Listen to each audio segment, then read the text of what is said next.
Bismillahirrahmanirrahim. Assalamualaikum warahmatullahi wabarakatuh. Waalaikumsalam warahmatullahi wabarakatuh. Oke, selamat datang teman-teman di ruangan yang penuh dengan kebahagiaan ini, insya Allah ya. Pertama-tama saya ingin bertanya terlebih dahulu kepada teman-teman, apakah pernah mengikuti kegiatan seperti ini? Belum pernah. Tahu nggak teman-teman mau ngapain di sini? Nggak tahu. Oke, saya jelaskan terlebih dahulu. Sebelum menjelaskan ke arah lebih jauh, alangkah lebih baik kita berdoa terlebih dahulu agar proses ini bisa berjalan dengan lancar. Oke? Siap. Siapa yang kira-kira bisa memimpin doa? Silakan. Sok, memimpin doa. Mulai caranya kita berdoa dulu. Berdoa dimulai.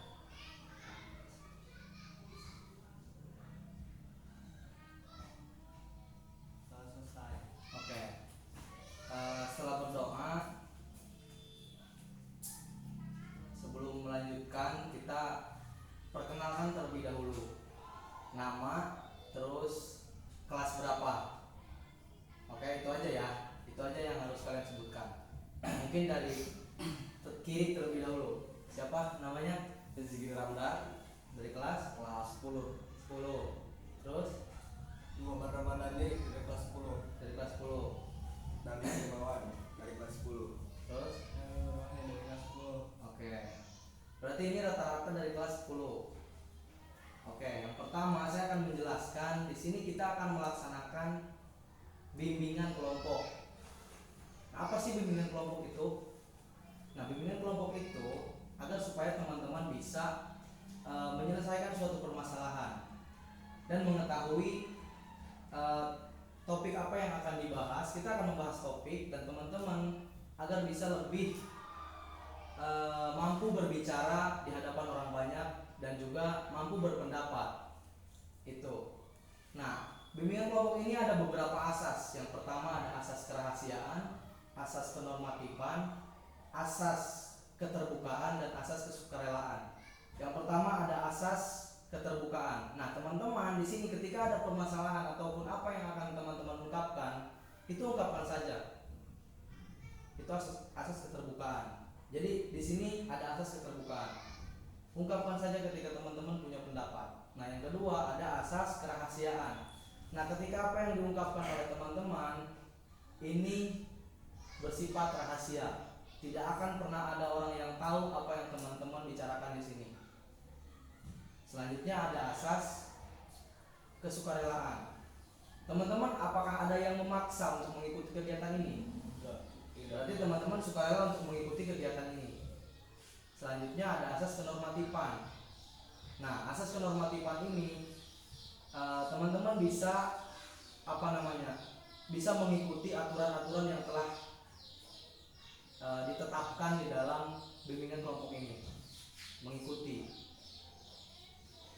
Oke, mungkin paham ya. Kita akan melakukan apa di sini. Jadi kita mengikuti kegiatan bimbingan kelompok. Oke. Mungkin langsung saja. Di dalam bimbingan kelompok ini ada yang namanya topik pembahasan. Nah, topik pembahasan yang akan kita bahas di sini yaitu bagaimana caranya kita bisa bersosial dengan masyarakat. Oke, sebelum saya menjelaskan tentang bagaimana sih bersosial di masyarakat itu, saya ingin bertanya kepada teman-teman. Pernah nggak sih teman-teman berbaur dengan masyarakat? Di sini kita diskusi saja. Pernah ya? Contohnya misalnya seperti, coba dari Heru terlebih dahulu. Seperti apa misalnya berbaur di masyarakat itu seperti apa? Pernah nggak? Bergotong royong. Oke, bergotong royong itu salah satunya ya. Terus dari Dani?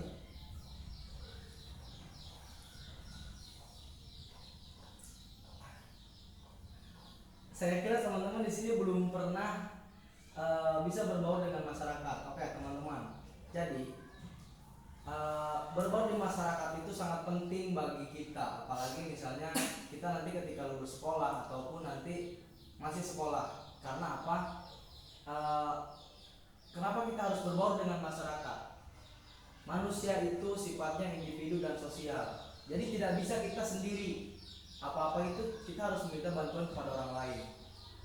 Misalnya seperti ya tadi gotong royong, terus saling membantu terhadap sesama, terus bisa berbaur. Intinya teman-teman bisa berbaur dengan masyarakat yang memang itu adalah hakikat seorang manusia. Jadi hakikat seorang manusia itu adalah manusia itu ada yang namanya pribadi dan sosial.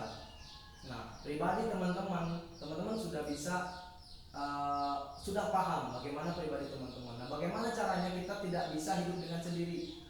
Misalnya kita ingin melakukan apapun nih, melakukan apa ataupun mau ngapain, kita tidak bisa sendiri. Nah, itu kita harus meminta bantuan kepada orang lain. Nah, berarti begitu pentingnya ketika kita bisa berbaur dengan masyarakat. Itu gimana? Paham? Sejauh ini paham apa yang dijelaskan dan topik yang dibahas hari ini? Oke. Nah, sekarang teman-teman bisa berunding 4 orang, berdiskusi bagaimana caranya teman-teman supaya untuk kedepannya itu seperti apa, hidup di masyarakat itu harus seperti apa. Teman-teman bisa berunding. Ya, saya kasih waktu 2 menit teman-teman untuk berunding. Jadi ketika teman-teman tahu nih gambaran di masyarakat dan teman-teman harus ngapain di masyarakat, silakan rundingkan teman-teman supaya ada solusi untuk langkah ke depannya teman-teman harus seperti apa di masyarakat. Oke? So, coba berunding 4 orang sini ke sini. Sini. 4 orang sini.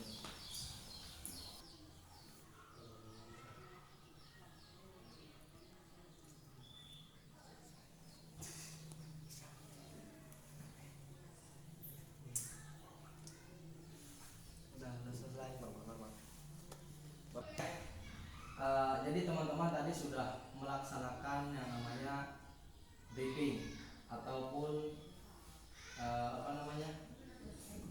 diskusi. Oke. Jadi mungkin teman-teman bisa menemukan solusi ataupun gambaran demi masa depan teman-teman. Apa sih, saya pengen tahu apa sih hasil dari briefing teman-teman tadi? Mungkin bisa diwakilkan oleh 1 orang. Siapa? Ya kali Pak. Oke, Rizky, silakan. Jadi setelah kami berdiskusi, kami tahu kami harus bisa berbaur dengan masyarakat untuk gambaran kami di masa depan agar menjadi lebih baik. Contohnya membantu mencari pekerjaan atau melanjutkan kuliah. Dan pada dasarnya manusia itu tidak bisa hidup sendiri-sendiri karena manusia itu makhluk sosial. Oke, terima kasih teman-teman. Jadi tadi itu ya, balik lagi, kita itu manusia itu adalah makhluk pribadi dan sosial. Jadi tidak bisa terlepas tuh dari yang namanya sosial, tidak bisa terlepas dari yang namanya banyak orang. Kita harus bisa berbaur dan kita harus mendapatkan solusi, gitu. Alhamdulillah teman-teman bisa mendapatkan solusi dan teman-teman tahu bagaimana dan apa yang harus teman-teman lakukan untuk kedepannya. Oke. Nah, mungkin untuk kesempatan kali ini kita cukupkan saja dulu. Nanti kita bisa lanjut lagi di lain waktu ataupun di pekan depan, gitu. Nanti kita bisa ketemu lagi dan tentunya akan membahas topik-topik yang lainnya. Nah, sekarang saya akan bertanya kepada teman-teman, bagaimana sih menurut teman-teman kegiatan bimbingan kelompok ini? Menyenangkan. Alhamdulillah, berarti ya menyenangkan ya. Berarti ya apa yang teman-teman dapatkan di dalam pelaksanaan ini? Bisa mengetahui tentang berbaur dengan masyarakat. Oke, bisa mengetahui tentang berbaur dengan masyarakat. Bisa mendapatkan ilmu baru. Bisa mendapatkan ilmu baru. Menambahkan pengalaman. Menambah pengalaman.